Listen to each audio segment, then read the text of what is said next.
Gainz Nation. I got to throw in my headphones, and then I want to grab some paper because today we're going to become Super Saiyans.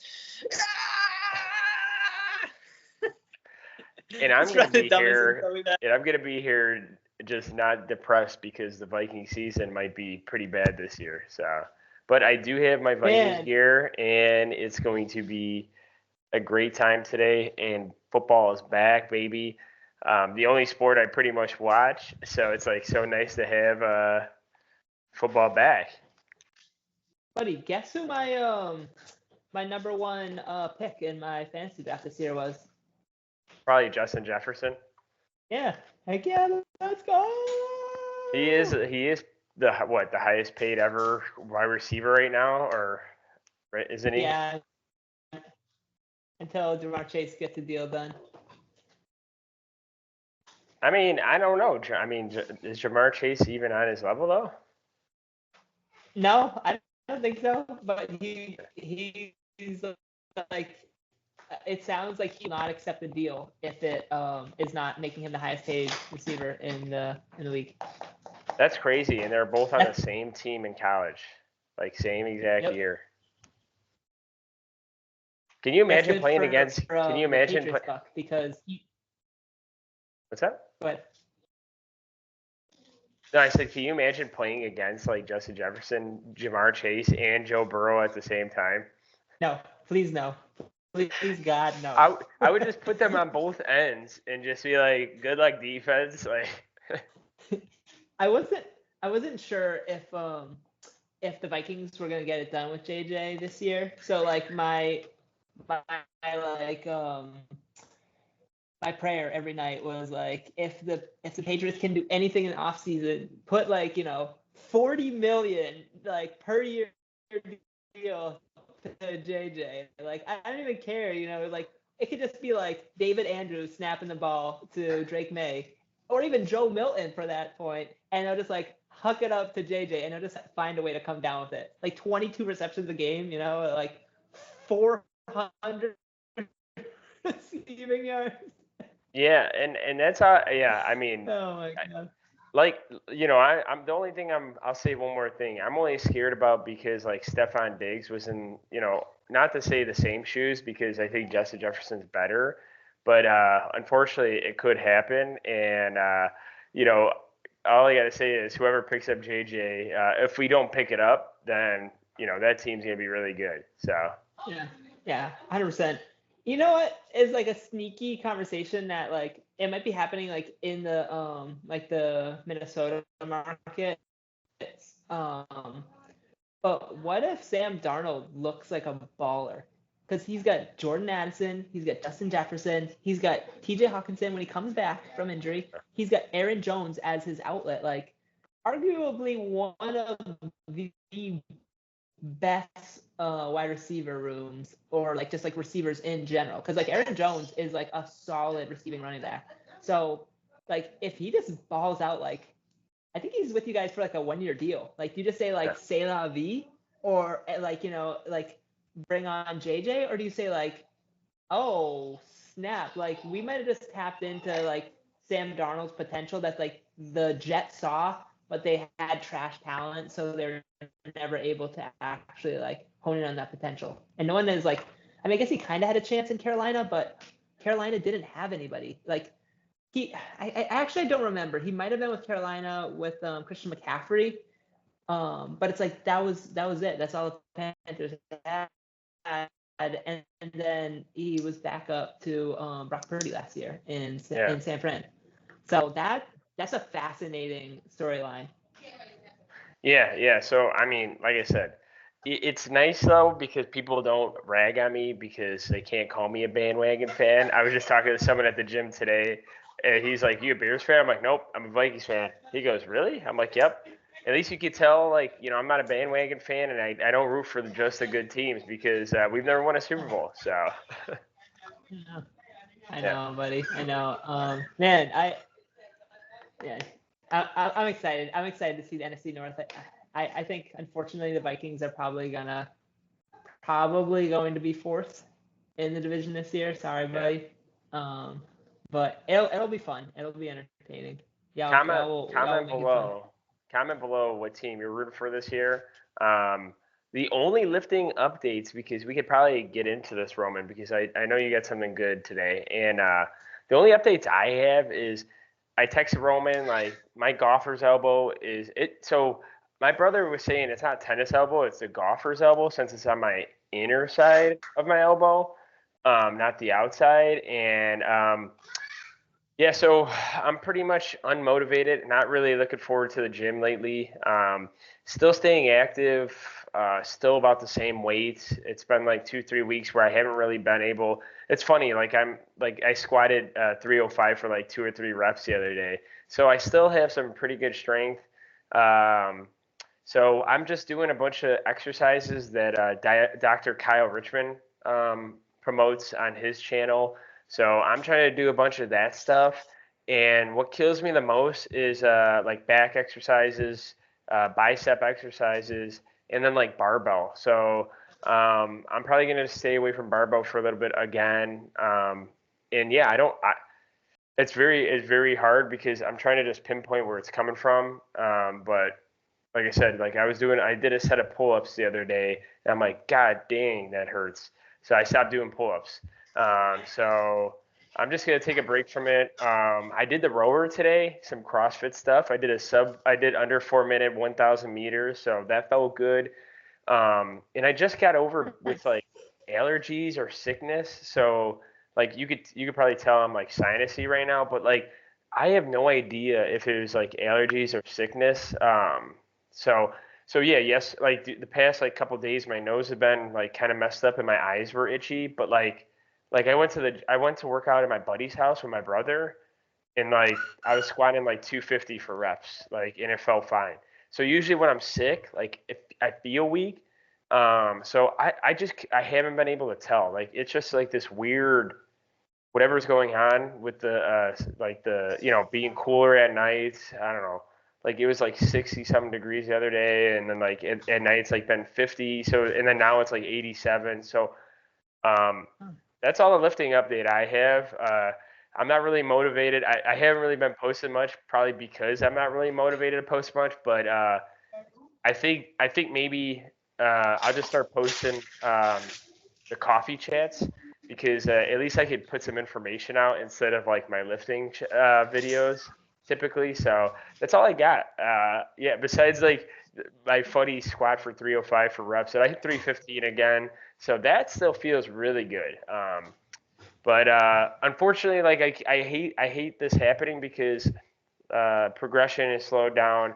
I think I wanted to even bench around 300 this year, and I think the highest I got up to was like 275 this year. So that's probably going to be on the back burner now. I did say I wanted to squat in the 300s, and I think I'm past that now. And I've also lost weight too, so I'm 204 now. I think I was 203.2 last week. I think I gained like 0.8 pounds from the Labor Day weekend to eating too many brats and burgers and sausages. But hey, it's Labor Day weekend, and next week I'll probably be at like 203 again. So I'm at like almost the lightest, pretty much my marathon weight almost, and I'm still putting up some good numbers. Like I said, I wish I could bench over 300, and maybe next year I could put a 400-pound squat up one day. That would be nice. I would love to put up a 400-pound squat. I've never even touched anything close to 400. I think maybe 335 was the highest I've ever squatted. That's insane, buddy. Maybe. That's a wicked bummer though about your elbow, because I know you've been trying like a lot of different things, so it stinks that keeps coming up. Yeah, I'm trying thumbless, thumb grip, like at a point where like I'm doing triceps today, and I'm literally using my index finger and my thumb, and then not even like really just like extending my elbow much, just like kind of like 75% extending my elbow to get a tricep pump. And it just like everything I do, like I threw sleeves on, I don't know, maybe it's depressing that does it too, but like I'm telling you, I start feeling it when I do back and bicep movements. I tried Mike Isertel's laying down like on a very slight incline bicep curls today, just to get a stretch, like 20-pound dumbbells, just to get a deep stretch in that area too after my my prehab rehab stuff before working out. But like, I still could feel a little bit in my elbows. And it stinks because I love doing back. I love doing biceps. And those are like my two areas where I was like kind of blessed in. Like I feel like I have a very small chest. I don't really have like big shoulders. I don't have broad shoulders. I got very narrow shoulders. But like it's like sucks because I love doing biceps and back, and I love showing off my back and biceps, and I feel like it's just kind of abomination at this point. So Yeah. I'm done with the negative talk, Roman. No. I mean, they're updates, so it's like, what's going on with you? It's like my like sports hernia the past couple of years. It's like gets better, flares up, gets better. It's like it's non-existent. Oh, flares up. Like, oh, it's been like killing me recently. So I mean, that's kind of like the journeys we go through. I wonder if kind of like an extended deload, like could do good for you. Because I feel like we're of the mentality where we like always want to push, and like we always want to try something new or different, but we are always like, okay, I have this like weight in my like mind, so like it's part ego driven. It's also a part like I know I can do this, and then like you're kind of causing more harm than good, even though you're trying to like do the rehab type work. Yeah, I definitely I've taken more time off. Like I'll do this.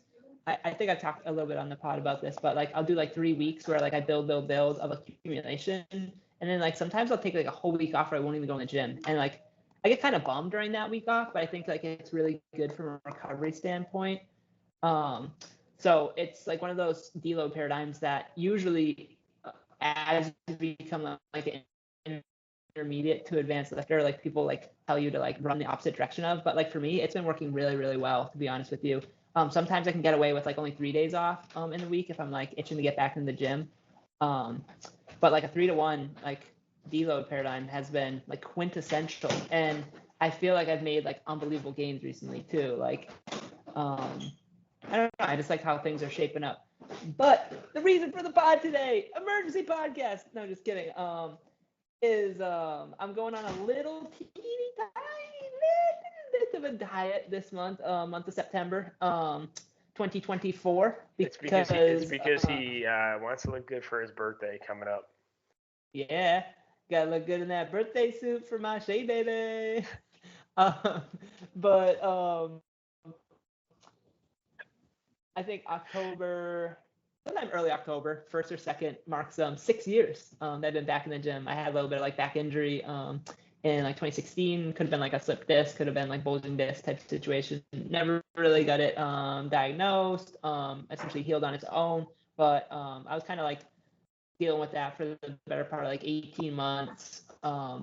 I would like hit up the gym at work in like 2017 when I first moved to Chicago, but like nothing ever seemed to make it better. Like I'd have issues like with sleeping, having issues like at work, like I would just like kill me. So I just have to kind of like walk around to see if I could like work it out or whatnot. Like stretching didn't help. I like get to points where like I couldn't jog anymore, and like my physical health as well as like my mental health are like intricately tied into me being able to be like a physical person. Like I'm very much into physical culture, so that was definitely bumming me out.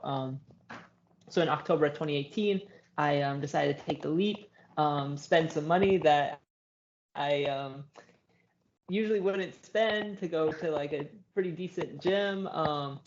What do they call it? Fitness Formula Club or whatever, FFC, in Chicago. And like from there, like started feeling better every day, better. And then I was like, all right, cool. Like I can start going to the gym again. I ended up doing like the Well on Target plan or whatever. I would hit up gyms like throughout the state. I had hit up the gym with some like work buddies. I had the opportunity to work out with Antoine. And that's essentially like what caused us to start the podcast. So I'm really excited for the 6-year anniversary next month. So I just kind of decided on a whim, probably sometime in July. I was like, I might just do like a mini cut. Like I'm not gonna go hard or anything. I'm gonna be like, everything's gonna be ad libitum for tracking and whatnot. But I'm gonna do it like through the month of September. I like the look now. Like I'm not like overly puffy or whatnot, but I'm also not like super lean. I think I weighed in at like 156 the other day. So like the goal roughly would be like to get down to 152. But if I looked leaner and I was like 158, for example, like I would consider that a success. If I was like 162 and I wasn't leaner, then I'd be like, all right, Roman, you're a little too like you ate too many brownies. I'm not eating brownies this month. But you get the point. So I'm gonna go over a little bit of the diet stuff that I've been doing, and then what I thought would be useful, Antoine, in how to become a super saiyan super fast. So the whole idea of the podcast is we want to equip you with some skills, tips, and tools to help we can all be active, hopefully hit some. I'm not just focusing low fat, high protein sources. So oftentimes my morning breakfast, I've been getting ground turkey recently. So I'll eat about 4 ounces of ground turkey. I don't weigh it out. I usually get it in like the 16 ounce packages. I'll just cut it into 4 roughly. I eyeball it in cast iron pan, and I'll like dish that up. The other three servings I'll put in like Tupperware or whatever. I'll do anywhere between like 2 to 3 boiled eggs, depending on like the hunger, what I've got going on that morning, that day. If I hit a workout that morning, if I'm gonna hit a workout in the afternoon. Then I was kind of trying to stay away from dairy. It's like impossible for me. I wanted to see if it would help like clear up some eczema. So I didn't eat dairy for a few days. Actually, the eczema on my hands like looks a lot better. So probably like hard to even tell. But like this finger in particular is like my indicator finger. So as the weather gets do you colder, think like dairy has like not helped? That's like yeah. No idea. It was just a mental thing. I was like, hey, why not try it? It could be totally spurious. I like put lotion on it. I like wear gloves when I like wash dishes and stuff like that. So there might be no relation at all. I don't know. I don't have enough data to say. But that was something that I tested, and I was like 3 days in or whatever. And I was like, I think I probably did a poor job of just like shopping this week and prepping for this like little mini cut. So I was like, I'm just gonna make a smoothie, like I don't want to do like this with tuna or that, so I'm just gonna make a smoothie.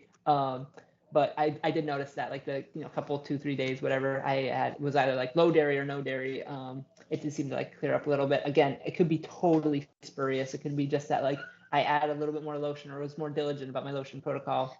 I just use like Vaseline, or like I was better about like wearing gloves when I like wash dishes or whatever it was. I even wear like gloves when I shower. It's something that Shay Baby she'll like clown me. She was like, I've got the weirdest husband because I'm over there like, or I'll just have a hand up like this as I'm like washing myself. I'm just a goober.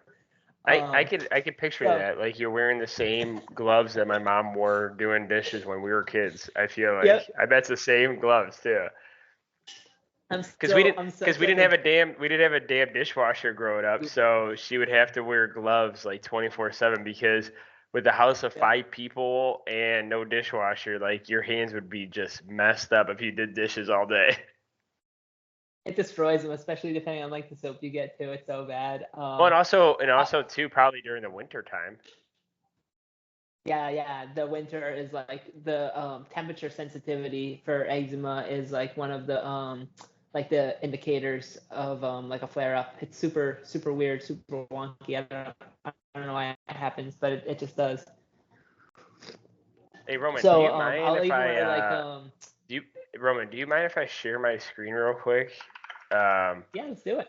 And I just want to share something since we have the ability now. I just want to share a video for you while people are watching, so they could get a good laugh. Okay, buddy? Let's do it. All right, let's see this. Let's see the technology. All right, ready? Can you see my screen? Yeah, I got it. Let's go.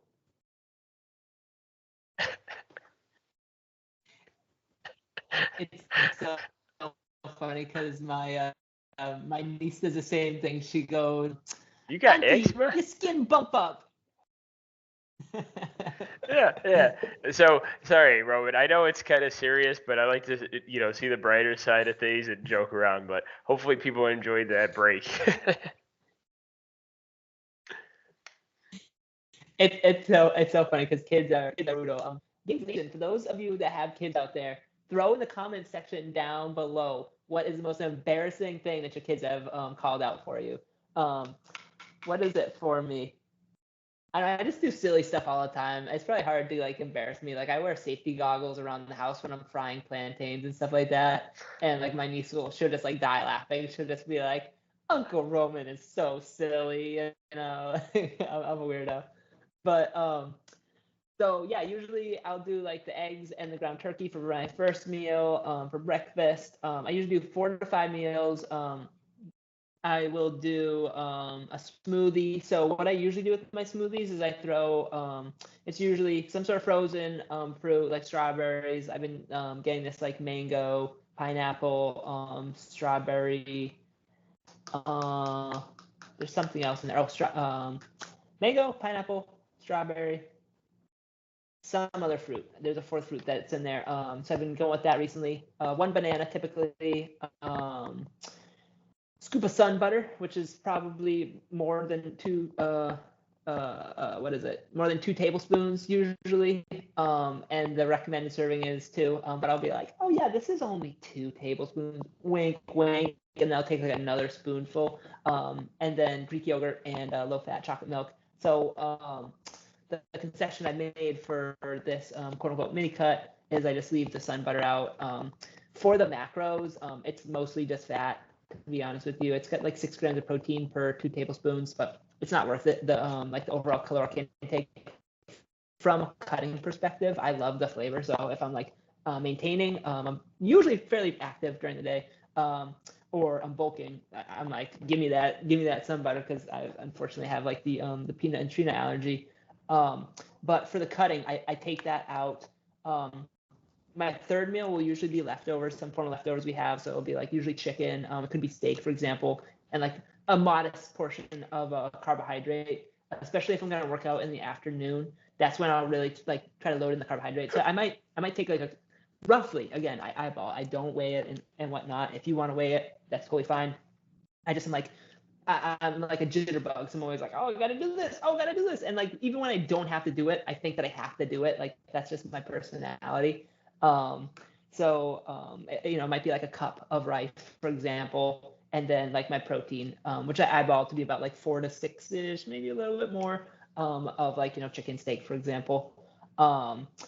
Shrimp if we have it. I've been eating a lot of tuna. I try to be very cognizant of seafood. Unfortunately, seafood is riddled with heavy metals, so I try to keep it at about a pound a week. I try not to go over that, so it'll be about like 4 cans of tuna. It'll be like 1 or 2 servings of shrimp, or I don't really eat a lot of fish anymore, just because my partner doesn't eat fish. But I used to love like swordfish and stuff like that. But again, I try to be very diligent about limiting it. And then for dinner, I'll just go ahead. I just want to say, you fish fans out there, what I want to say is I've been on a trout kick. It's like a leaner salmon, and all I do is do a high heat for like 5 minutes on the skin side down on the grill, flip it over maybe like 3 to 4 minutes, take that baby out, let it rest, take the skin off, and then I'll eat like half the fish skin because there's some vitamins in there. Hey, there's some omegas, and fish skin is actually really tasty if you crisp it enough. And also my dog likes it too. Unbelievable. It's unbelievable. Yeah, and then just throw it on some rice. I'm telling you, and I made my own like lower calorie mayo sauce where I do sriracha, soy sauce, mayonnaise, and plain Greek yogurt, and I mix it all up and I throw it on top of there. He's 1.5-year-old, 19-month-year-old loves it too. So if you guys aren't fish fans and you want something that tastes like close to sushi but it's not sushi, ooh, I'm telling you, Roman, find some fresh trout over there and just do that. You know what? Man, I gotta put some respect on the name Walmart. I don't know how you do it. They got canned mackerel that I've been feeding my dogs from time to time recently. It honestly looks respectable. Like you open up the can and you expect, you don't know what to expect, to be honest with you. You think it's gonna be some sort of like flaky, like really fishy, bad smelling fish, and like you get these like hunks of mackerel that look like really good. Maybe it's just because I've been dieting recently, and I'm just like I want to like take that to the face, but I'm like kind of jealous of my dogs. Like I'm jealous of my dogs who are eating just like week-old rice and mackerel fish. Somebody that is in trouble. So, it actually looks respectable. It's like $2 too. Yeah. And it's probably close to 16 ounces of fish. Yeah, I know they probably put like water in there and whatnot, so maybe a little less. But respect Walmart. It actually looks like it's like decent quality. It's not like the mackerel's been hanging out on the dock for like 3 weeks and smells like Aunt Sally's And then like, canned. moldy feet or whatever. Yeah, Yeah, yeah. I mean, and honestly, another good canned, because like like Roman is saying, like I try to stay away from the canned stuff as much as possible, besides like tuna.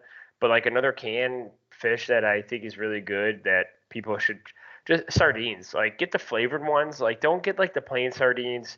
Like believe me, like I could eat the plain sardines, but like if you're trying to get in the fish and you're trying to get to fish like to be a little bit healthier and try to like broaden your diet, get the one with like the hot sauce and the mustard. Like the mustard and the hot sauce one is so good.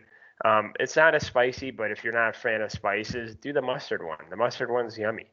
So You know what I hear really kind of cuts like the fishiness, because like I think that's one of the things that's like is the number one like turn off for people is if you put in like a stew or like a soup broth, for example. yeah, yeah, just I've done that in the past. yeah, just also yeah, just get like Really nice. or just yeah, get a thing of like ramen at the store and then throw it in the Yeah. hot ramen with some hot sauce or something, dude. See, Yep. thing is, like Yep. me, see, thing is, what's fortunate about my lifestyle is I'm like the least pickiest person with food. And also, unlike Roman, I don't have any like allergies against food. So it's like, like I could eat anything and everything to make the gains, you know? So it's like, yeah.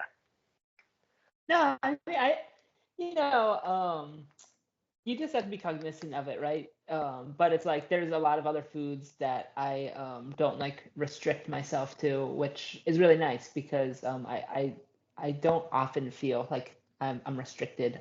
Like one food choice that I've like chosen not to eat or consume is pork because my wife claims she has an allergy, but she does not eat pork. So that's like one that I made the conscious choice that I was like, okay, you don't eat pork, I'm not gonna eat pork. Like Yeah. you would like get uncomfortable if I was eating around you, so I wouldn't do that. Just as like you wouldn't Which is eat like like one of the peanuts and like which is one of the meat groups that, in my opinion, like doesn't make sense if you cut out or eat. You know, it's yeah, like like fish. I think that's like something that you probably should try to eat or at least like supplement something somehow. And then like just average, get a good source of the red meats, the white meats, and fish. It's like pork is like one of those things where it's like it's just a fun meat to eat because it's fatty and it tastes good. Like, bacon, like I mean, come yeah, on. Like it's like the American thing like ice cream, here's some bacon. Here's a sandwich, bacon. It's like it's like the steroid of food because it's like you just throw this piece of fatty meat on there and it tastes good. But like to Roman's point, like he's not missing out if he doesn't eat pork. Like yeah, he might miss out on the taste, but like he can go to like the store or like a fast food joint, get a pork sandwich, eat it the one time and not have to like buy it and cook it at the house. yeah, and I just like I mean my wife's cooking is unbelievable. She's an unbelievable cook. So I get spoiled like with jerk chicken, with brown stewed chicken, pepper steak, festival, rice and peas, like you name it.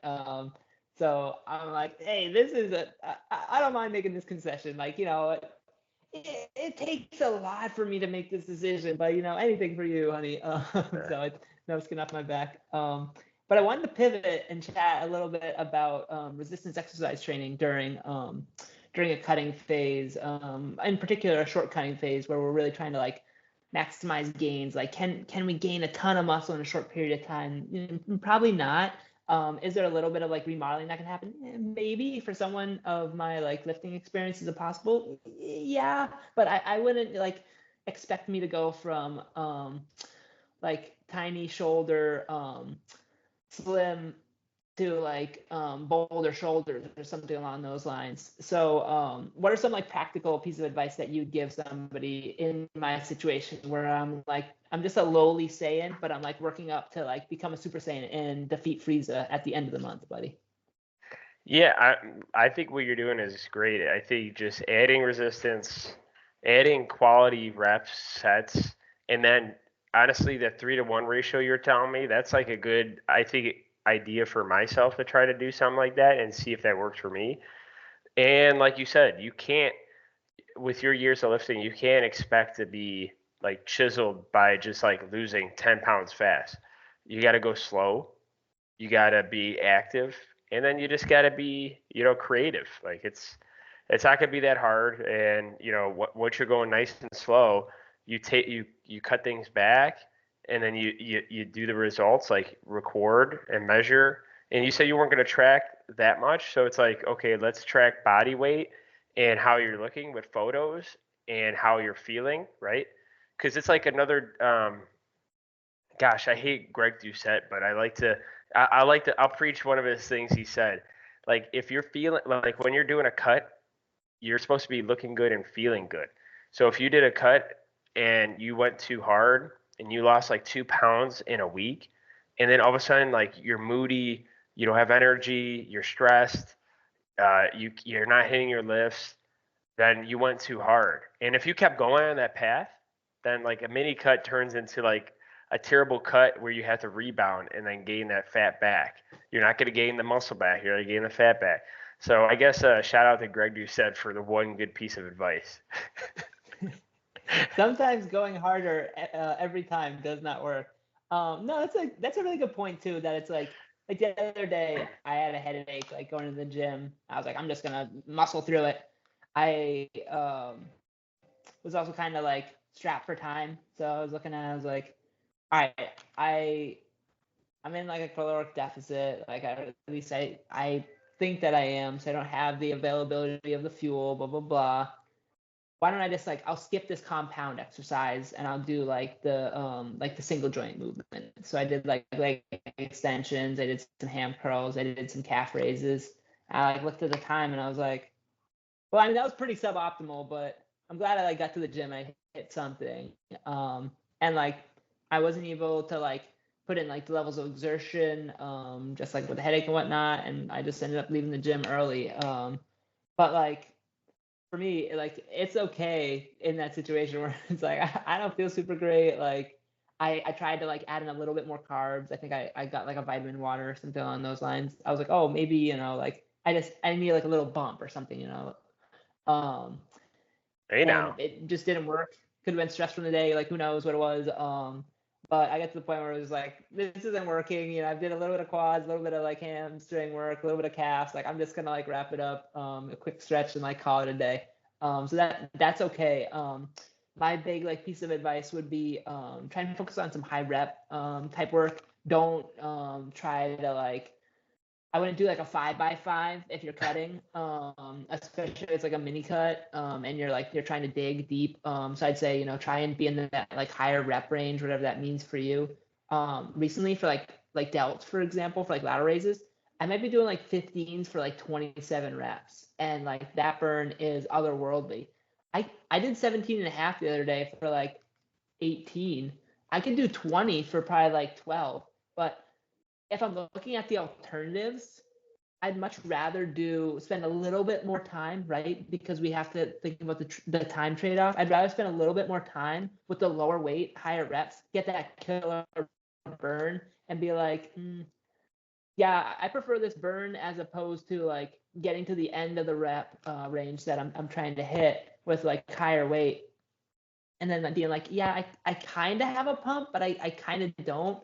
So in a way, I'm saying like do pump work, but it doesn't necessarily have to be that way, right? Because certain movements, like you might not always get like that like particular pump, or it might like come like after words. For example, like a lot of times like people, they don't connect with their back very well when they're doing like row movements. So in that case, like, I might say like try and identify like a unilateral row, for example. If like you're really like, hey, I want to do a row movement for my back this go around. I might say like, hey, do like a unilateral row or like a single arm row, for example, so you can really focus your like mind and like attention to your back. You can even like hold the spot on your back, like while you're doing the row, for example. So that would just be like my advice is higher rep work, probably more unilateral or like single joint movements rather than multi-joint. So if you were doing like barbell squats, for example, I'd probably substitute like a leg extension, maybe like a hip extension exercise, like maybe like hip thrust, and like a hamstring exercise in its place. For example, just with the lower fatigue that single joint exercises or unilateral exercises can have, for example.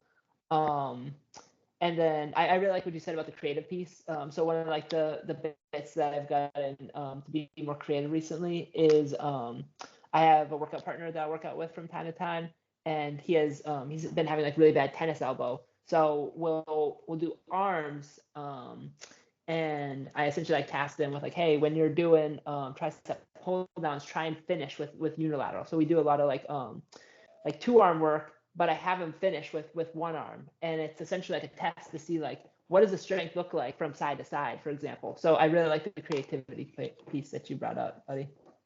Hell yeah, guys. Well, if you made it this far, thanks for tuning in. Also, if you made it this far, we'll be doing a secondary podcast this week because with Garrett from Ascended Fitness. So if you liked his stuff, we're going to be talking about more of the nutritional stuff that Roman and I talked about like 3 weeks ago.